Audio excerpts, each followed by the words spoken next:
శ్రీ గురుభ్యో నమః. శ్రీ గోదావరీమాత చరిత్ర 13వ అధ్యాయం. సాకోరి చరిత్రలో 1970వ సంవత్సరం సువర్ణాక్షరాంకితమైనటువంటిది. ఇది శ్రీ ఉపాసనీ బాబా వారి జన్మ శతాబ్ది సంవత్సరం. ఈ సంవత్సరం పొడుగునా ఎడతెరిపి లేని కార్యక్రమాలు జరిగాయి. ఫిబ్రవరి నెలలో శ్రీ గోదావరి మాతాజీ పూనాలో గణేష యజ్ఞం జరిపారు. మహారాష్ట్ర దేశపు గొప్ప పారిశ్రామికవేత్త శ్రీ బాబూరావు పారకే ఈ యజ్ఞం ఏర్పాటు చేశారు. దీనికోసం వారి గృహావరణంలోని ఒక చక్కని యజ్ఞ మండపం నిర్మించారు. ఫిబ్రవరి నాడు ప్రారంభమైన ఈ యజ్ఞం 12 ఫిబ్రవరి తేదీన ముగిసింది. వేల కొలది జనం ఈ యజ్ఞం దర్శించారు. Doctor RN Dandekar, doctor Siddheshwara Shastri, Chitrav, doctor NB Marulekar వంటి ప్రముఖ పండితులు వచ్చారు. యజ్ఞపర సమాప్తి తరువాత పూనా పౌరులు శ్రీ గోదావరి మాతాజీకి కన్యకలకు ఘనమైన సత్కారం చేశారు. ఈ సన్మాన సభ ఉద్యాన ప్రసాదంలో పూనా విశ్వవిద్యాలయం కులవతి డాక్టర్ పటాస్కర్ గారి అధ్యక్షంలో జరిగింది. డాక్టర్ పాటస్కర్ తమ అధ్యక్షోపన్యాసంలో ఇలా అన్నారు: శ్రీ ఉపాసనీ మహారాజులది విచిత్రమైన విభూతి, విశిష్టమైన వ్యక్తిత్వం. నేను వారి ఆశ్రమం దర్శించాను. చాలా కాలంగా నాకు ఆ ఆశ్రమంతో సంబంధం ఉన్నది. శ్రీ ఉపాసనీ బాబా గొప్ప క్రాంతికారుడు. శతాబ్దాలుగా వంచితమైన స్త్రీలకు ఆయన వేదాధికారం ఇప్పించి వారిని ఉద్ధరించారు. ఆయన తరువాత వారి శిష్యాగ్రగణ్య శ్రీ గోదావరి మాత గారు ఆ కార్యమును ఇంకా విజయవంతంగా కుశలంగా నడిపిస్తున్నారు. యజ్ఞం సందర్భంగా శ్రీ గోదావరి మాతాజీ ఇచ్చిన సందేశ సారం: ప్రతి వ్యక్తి హృదయంలో ప్రేమజ్యోతి వెలుగుతుండాలి. అది ఆరిపోకుండా చిరస్థాయిగా వెలుగుతుండాలి. ఆ ప్రేమజ్యోతి ప్రకాశంలో ఈర్ష్య, ద్వేషము, స్వార్థము అనే తమోగుణాలు నశించిపోతాయి. ప్రేమ మీకు క్షమాగుణాన్ని, సమత్వ దృష్టిని ప్రసాదిస్తుంది.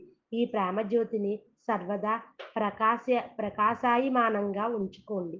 అది జీవిత మార్గాన్ని వెలిగించి కాంతివంతం చేస్తుంది.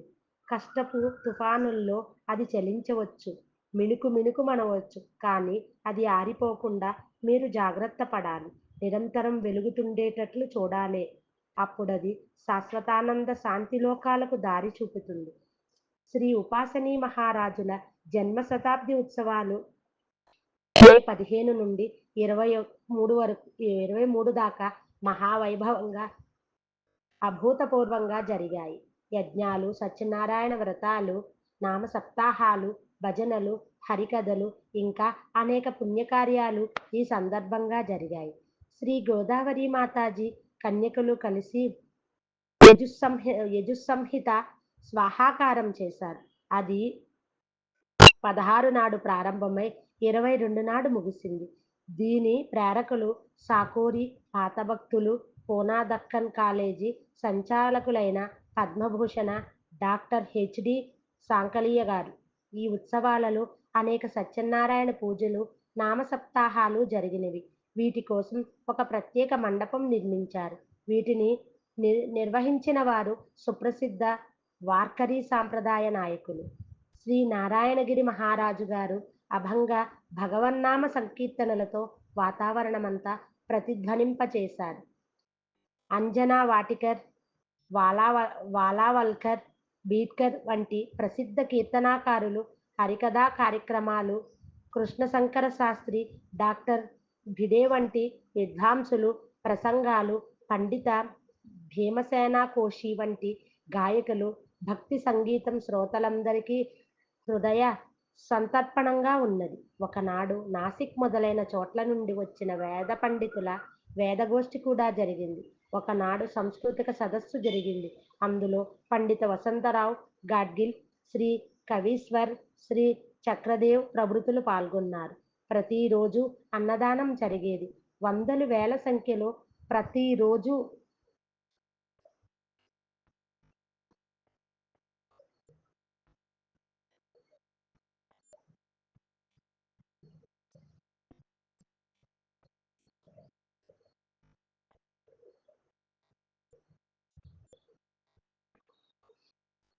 అన్నదానం జరిగేది.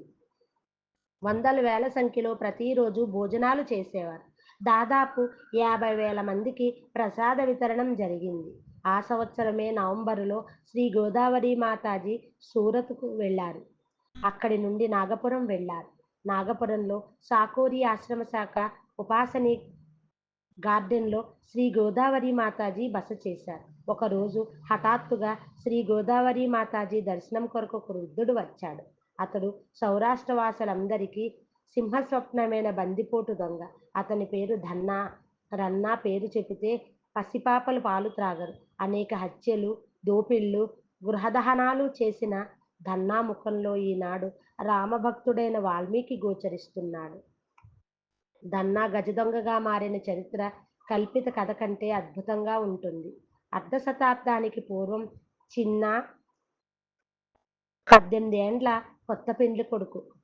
అప్పుడు తన ప్రాంతపు జాగీర్దారు ఇద్దరు కన్యకలను చెరచటంతో దన్నాలో ప్రతీకార దవానలం రగులుకొంది. భావనగర్ సంస్థానంలో లాక్యాని అనే చిన్న పల్లెటూరులో దన్నా తండ్రి కాపురం ఉంటూ రాజుగారి కొలువు చేసేవాడు. లాక్యాని జాగీర్దారు కన్యకలను చెరచిన వార్త విని దన్నా భరించలేక జాగీర్దారును మందలించటానికి వెళ్ళినాడు. మమ్ముల రక్షించవలసిన బాధ్యత విడిచిపెట్టి స్త్రీలను చెరిచి భయభ్రాంతులను చేసే నీతిమాలిన పనులు మానుకోవలసింది అని హితబోధ చేసినాడు. జాగీర్దారు దన్నా మాటలు పెడచెవిన పెట్టడమే కాక అతన్ని అవమానించి కొట్టాడు. కాల్చివేస్తానని బెదిరించినాడు. నీవు నన్ను కాల్చకముందే నిన్ను కాల్చి చంపివేస్తానని దన్నా శపథం చేసి వెళ్ళిపోయాడు. ఇంతకు ముందెన్నడూ తుపాకీ చేతబట్టి ఎరగని దన్నా కానా ఠాకూర్తో స్నేహం చేసి తుపాకీ సంపాదించుకున్నాడు. దానిని ఎలా ఉపయోగించాలో కూడా నేర్చుకొని 3 రోజుల్లో ఆ జాగీర్దార్ను కాల్చి చంపేశాడు. ధన్నా సాహస కార్యమైతే చేశాడు కానీ ప్రాణభయంతో బందిపోటు దొంగల గుంపులో చేరిపోయాడు. అతని ఊరువారు, చుట్టుపక్కల వారు భావానగర్ మహారాజు సన్నిధికి పోయి అతనికి ప్రాణభిక్ష పెట్టవలసిందిగా ప్రార్థిస్తే మహారాజు అంగీకరించిన సంగతి కూడా తెలియని ధన్నా అడవుల్లో తలదాచుకుంటూ తిరుగుతూ తాను ఒక గజదొంగగా మారి చివరకు 135 మంది దొంగల ముఠాకు నాయకుడైనాడు. ఆ కాలంలో దన్నా చేసిన హత్యలకు, దోపిళ్లకు లెక్కలేదు. దన్నాను పట్టించిన వారికి గొప్ప బహుమతి ఇస్తామని ప్రకటించిన చెడ్డ రోజుల్లో కూడా దన్నా స్త్రీలను చెరచడం అనుమతించలేదు. అతడు దోచి తెచ్చిన ధనంలో చాలా భాగం పేద సాధలకు పంచిపెట్టేవాడు. అనియాలి గ్రామంలో ఉండే పునీత మహారాజు అనే గొప్ప యోగి దర్శనం అయిన తరువాత ధన్నాలో గొప్ప మార్పు వచ్చింది. భారతదేశానికి స్వాతంత్రం వచ్చినప్పుడు జునాగఢ్ నవాబు తన రాజ్యం పాకిస్తానులో చేర్చడానికి కుట్ర పన్నినాడు. ఆ కుట్రను విఫలం చేసిన వారిలో దన్నా ప్రముఖుడు కనుక భారత ప్రభుత్వం అతనికి క్షమాభిక్ష కూడా పెట్టింది. పునీత మహారాజు ఆదేశానుసారం దన్నా లకియానీలో ఒక ఆశ్రమం నిర్మించుకుని ప్రశాంత జీవితం గడుపుతున్నాడు. నిరంతరం రామనామం స్మరిస్తుంటాడు కనుక అతన్ని ఆధునిక వాల్మీకి అంటారు. అటువంటి ధన్నా శ్రీ గోదావరి మాతాజీని సూరత్లో ప్రథమ పర్యాయం 1970లో దర్శించాడు. ఆ వెనువెంటనే గుజరాత్లో విపరీతమైన వరదలు వచ్చి అపార ప్రాణనష్టం జరిగింది. గ్రామ పంచాయతీ వారి లెక్కల ప్రకారం భక్తదన్నా అతని అనుచరులు కలిసి ఆ రోజు వచ్చిన నీటి వరదల్లో చిక్కుకున్న 400 మంది ప్రాణాలు కాపాడారు. బాగా శ్రమించి అలసిపోయి ఉన్న దన్నాను శ్రీ గోదావరి మాతాజీ సాక్షాత్కరించి చింతించనక్కరలేదని తాను సహాయపడటానికే వచ్చామని చెప్పారట. అతడు లేచి శ్రీ గోదావరి మాతాజీ కోసం ఆశ్రమంతటా వెతికాడు. తనకు గోచరించింది దృశ్యమని తెలుసుకున్న తరువాత దన్నా సూరత్కు బయలుదేరిపోయాడు. శ్రీ గోదావరి మాతాజీ నాగపురంలో ఉన్నట్లు అక్కడ తెలుసుకొని దన్నా నాగపురం బయలుదేరాడు. దన్నా ఒడ్డు పొడవు ఉన్న భారీ మనిషి, మహాబలిష్ఠుడు. ఇంత వయసు పైబడినా అతనిది ఉక్కు శరీరం. దన్నా కాషాయ వస్త్రాలు ధరిస్తాడు. ఇప్పటికీ క్రౌర్యపు ఛాయలు గోచరిస్తుంటాయి. శ్రీ గోదావరి మాతాజీ నాగపురంలో ఉపాసని గార్డెన్ ఆశ్రమంలో ఉండగా దన్నా అక్కడికి చేరుకున్నాడు. ప్రేక్షకులు అతన్ని చూచి గడగడలాడిపోయారు. కానీ శ్రీ గోదావరి మాతాజీ మాత్రం ఎప్పటి వలె నిశ్చల నిరధిగా ప్రశాంతంగా ఉన్నారు. తల్లి, మీ దివ్య సన్నిధిలో 4 రోజులు ఉందామని వచ్చాను అని దన్నా ప్రార్థించాడు. మంచిది, ఉండు. మని కారుణ్య మూర్తి అయిన జగజ్జనని శ్రీ గోదావరి మాతాజీ సమాధానం. దన్నాకు అటువంటి ప్రేమానుభవం, దయార్ద్రమైన లాలన తన జీవితంలో ఇంతకు పూర్వం ఎన్నడూ లభించలేదు. అతని కన్నీళ్లు అతని క్షమించనమ్మ. అతని కన్నులు నీటి కుప్పలై చెక్కిళ్ళు తడిసిపోయాయి. ఇంతకు ముందెన్నడూ తలవంచని దన్న మోకరిల్లి శ్రీ గోదావరి మాతాజీకి పవిత్ర పాదార విందములకు సాష్టాంగ పడ్డాడు. దన్నా వచ్చినాడనే సమాచారం నాగపురం పట్టణంలో వార్తాపత్రికల ద్వారా వ్యాపించినది. పెద్ద పెద్ద పోలీసులు అధికారులు దన్నాను చూడవచ్చి శ్రీ గోదావరి మాతాజీకి మోకరిల్లి వెళ్ళిపోయారు. ఈ విధంగా శ్రీ గోదావరి మాతాజీ దివ్య సన్నిధిలో కొన్ని రోజులుండి దన్నా తన స్థలానికి తిరిగి వెళ్ళిపోయాడు. సాకోరికి రా అంటూ గోదావరి మాతాజీ కరుణార్ద్రంగా దన్నాను ఆహ్వానించినారు. గద్గద స్వరంతో తప్పక వస్తాను తల్లి అని దన్నా సెలవు తీసుకున్నాడు. జీవితంలో మొదటిసారి దన్నాకు స్వచ్ఛమైన దివ్య ప్రేమానుభవం కలిగింది. హృదయం ద్రవించింది, కన్నీరు ప్రవహించింది. అటు తర్వాత దన్నా అప్పుడప్పుడు సాకోరికి వచ్చి శ్రీ గోదావరి మాతాజీని దర్శించి ఆమె ప్రేమామృతం అనుభవించి వెళుతుండేవాడు. ఇప్పుడు బాగా పండిపోయినాడు. నామస్మరణంతో జీవితం శేష జీవితం గడుపుతున్నాడు. 13వ అధ్యాయం సంపూర్ణం. ఏ మనుష్య మాం ఆశ్రత తాన్ సర్వేశస్య కర్మ వినాశనా లభై.